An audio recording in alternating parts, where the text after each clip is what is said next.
Welcome to the Salty Investors episode number 40, Big 40. How are you this week, Tim? Yeah, great. Yourself? Good. I didn't say that it is July, what is it? 14th. 14th. Yep. 2023, second week into the financial year. Everything's looking good, Tim. Everything is looking absolute roses if you're paying attention to the stock market. Let me get straight to the salt this week. My salt is that today we're supposed to find out whether a friend of the show, Phil Lowe, will keep his job as a Reserve Bank governor. Can you feel it, Tim? Can you feel the suspense? Well, it would have been suspenseful had they not leaked that he's going to be replaced. Now, remember, the RBA is supposed to be independent, so it'll be interesting how they spin this one, given that all the other candidates in line to replace him are cut from the exact same cloth as Phil, so hence why the change. But of course, Labor's been happy to throw Phil under the bus as their scapegoat for the cost of living crisis. Don't look at your rent, don't look at your mortgage, don't look at your electricity bills. Look over there at the nice, shiny voice to Parliament. So they won't have Phil to kick around anymore. Mm-hmm. So what will be their excuse to explain the economic pain? Or will they just back the bus over Phil's corpse every time they need an excuse? Well, new guy could be the savior. He could be the one cutting rates, and bring the economy back and, but it could all blow up in their face. I think it's a pretty risky move. I would have kept Phil in there and used him as the scapegoat. Yeah. And, you can always throw rocks at Phil. He can't do anything. But well, it's not like there's a regime change. I mean, if they sort of had some kind of inquiry into how the RBA functions and everything. All the same people are still there. It's not like they cleaned house or anything. So if there's a sudden pivot in interest rate policy, it's very hard to avoid the conclusion that it's political. Nothing's really changed. Anyway. We need someone who's more pro-property back in. It's been good for the last 30 years. We need another 30 years of that. Absolutely. Yeah. freeze another generation out of the property market. Yeah. What do you got for us this week, Tim? What's the salt? It's a bit of a weird one, but my council sent me an email saying, there's like 18% of the people in my electorate are disabled. And wow, I thought, that's pretty high. And then they said, that's going to sort of double or increase over the next decade. I think, crikey, it can't be really, if we get up to 25% here, that's that's 1 in 4 people who are disabled. Like, I'm sure, there's like partial disabled and fully disabled, but like if we get up to 1 in 4 people who are classed as disabled, I think it's going to put a fair bit of strain on the system here, and I don't think it can sort of cope with that sort of level. Yeah. But it seems to be, don't worry about it, Tim. Like, heap of people love going to work, working at 40 hours a week, slaving away, and then, I don't know how much of this 18 to 25% are going to be legitimate. I'm just a bit worried that it's too much overhead for how many people are working. We've still got retirees and, all that. So just not sure where that's going. Oh, don't worry. Super profits tax on resource companies, raise everybody's income taxes. Yeah, I mean, I think it's already been well reported that the NDIS is, just ripe for scammers. I assume that's what they mean by disabled, right? People that are been able to get on that. So, I mean, you can claim mental health, can't you? I'm sad and depressed and I can't work a full-time job. I mean, I should look into this myself, why work? Why run a business when you can just who isn't disabled? That's the question I ask. Who isn't disabled? Everyone's got some level of disability. It's just, how severe is it? And, Yeah. Like I can't run 100 under 10 seconds. I mean, that's, where's my disability? We all got a burden here. Yeah. We've got a burden. Yeah. No. But I mean, it's a classic. If you incentivize people to not work, guess what? You might get more people that don't want to work because they can get by in other ways. Yeah. Surprise, surprise. Anyway, let's get to the news of the week. Of course, Tim, inflation is crashing. I mean, it's all over. Headline inflation is down to 3% year over year with the Fed. I mean, they're done, aren't they? And core, which is their preferred measure, is down below 5. So that's below every single Fed member's dot plot. Remember the dot plot that we got out a few meetings ago? They're all the dot plots are over 5 for the Fed funds rate. Now, interesting thing here is that this is from Jim Bianco. Chart on the left, that's a probability of a 25 basis point hike at the end of this month, still at 90, over 90%, right? But the probability of another one after that by the December meeting is dropping, and it's now down to about 25%. You can see it was never actually higher than about not quite 50, about 45. Now it's down to about 25.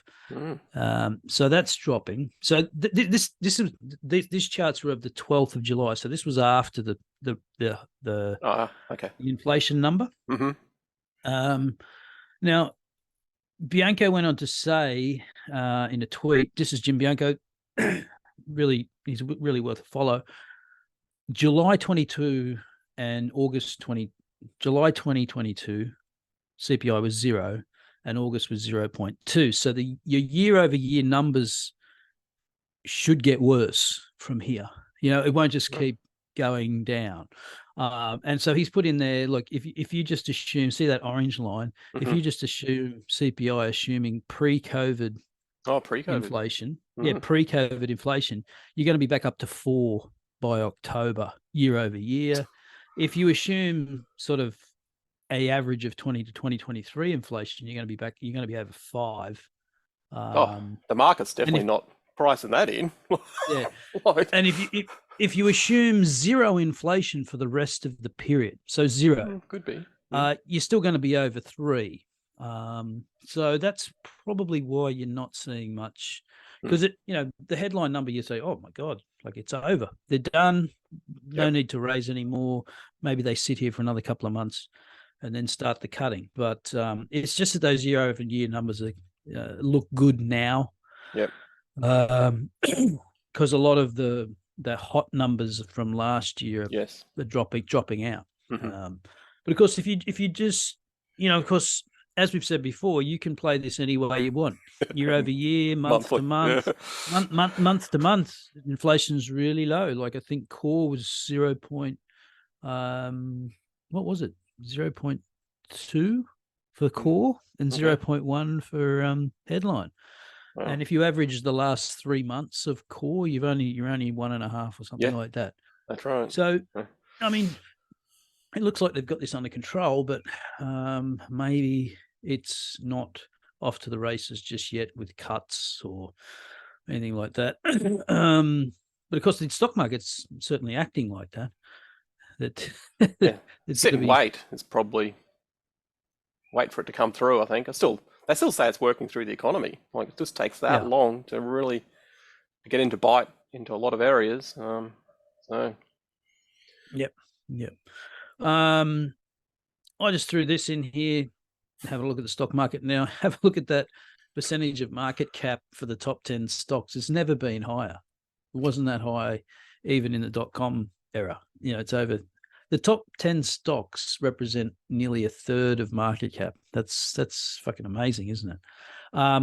The interesting part about that is, though, look at their earnings contribution. It's not going anywhere. It's sort of flatlined. So this is not, again, I'm not saying therefore market collapse, but there's got to at least be a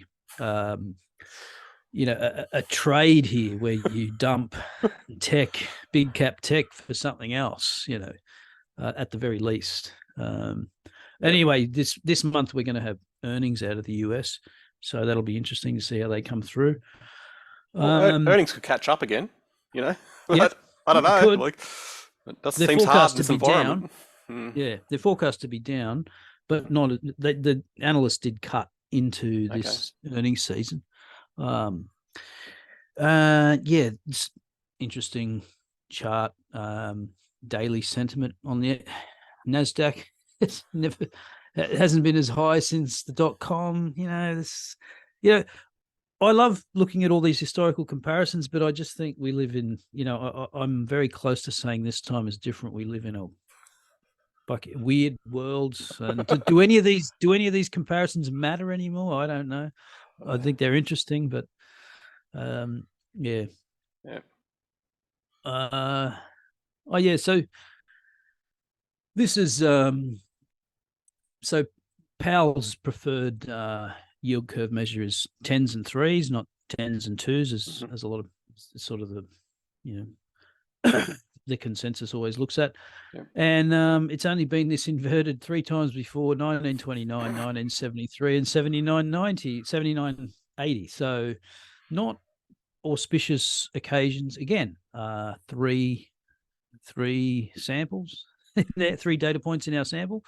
Yeah, it doesn't look like the most positive environment, but the bond market could be wrong, but could be wrong. So, just normally those guys know what they're doing, not as much. Yeah. You don't hear people going, "Oh, I'm going to speculate in bonds," like I just don't hear that too often in the retail crowd. But normally it's pretty sober people muck around in this area. But doesn't mean they're right. But yeah. No. Yeah. This is this is from Hussman. Sorry. So these charts are sort of difficult to read, but basically, annual revenue growth over the subsequent 2-year period, company revenue as a percentage of estimated 2023 revenue. So basically, the revenue growth is a function of market penetration. Okay. So when your growth rates decline, and so everybody's sort of over here now, right? Because they've got this company revenue as a percentage of estimated 2023 revenue is sort of, this is a mature business. The further you are along the x-axis here, the lower your growth rate is. I mean, it's common sense stuff. And threw this in here because he put this in 2000, was the same thing.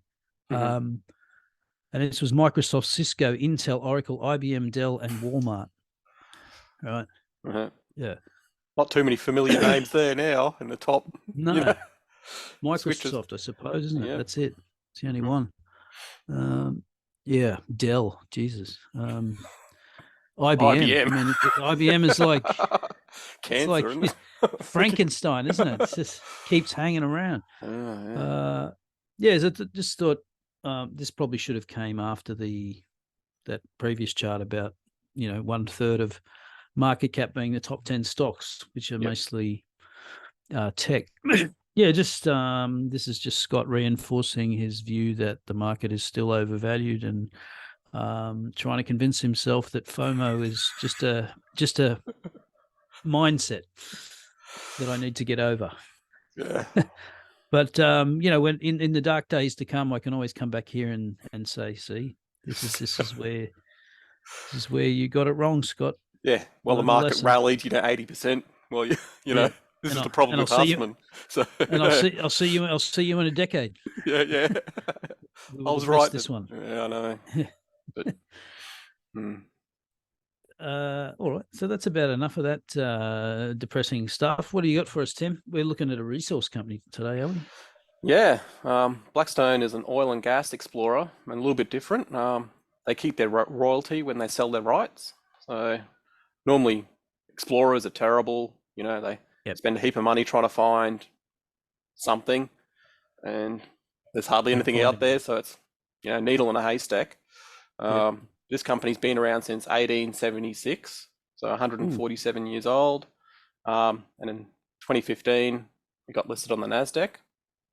How I found it, I was looking at John Huber's, he's from Saver Capital's 13F, and this showed up as a new buy. And I thought, oh, that's a bit strange.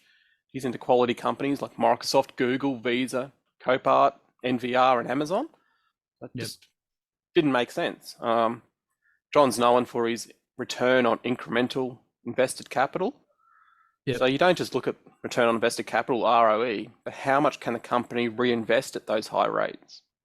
Ideally, we want a business with zero dividends and no buybacks, as they have wonderful places to reinvest.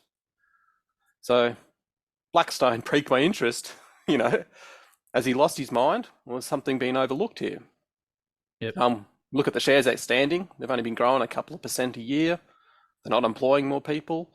The PE's never been lower. Price to free cash flow is near the bottom. And you can see the return on invested capital and the ROE have, certainly picked up in the last year or so. But, you see this all the time with cyclicals. Yeah. Margins are insane, which really shows that they're sticking to their royalty type business and not trying to, we'll develop a mine. Develop their own, yeah. They are, sticking to what they say they're going to do. So what's their like? If they stopped exploration today, how long till all their royalties run off? Like, is it like in 2 years? Will that dividend be 5%? Will it be, It's different for every company they sell to, but they've got so much land now that they've locked up with, because oil's been hated. Who wants to go invest in this sort of area? So now they've got that much land that they can just keep ticking it over and keep selling it, and as long as they keep asking for a royalty in the low times, when the price ticks up again, obviously they do really, really well. So if they're making money on the front end when the royalty doesn't look that good, and then the price of oil goes up to $70 or $80, it just goes straight to their bottom line. Like there's no expense. So that low PE is big. Well, in large part because of last year's oil price surge. And yeah. So normally you would just go, it's cyclical. Don't look at this. You look at the dividend. We've got a 9% dividend, 75% payout, which sort of goes against. So you're going to be eating into that return on invested capital. That's incrementally reinvested.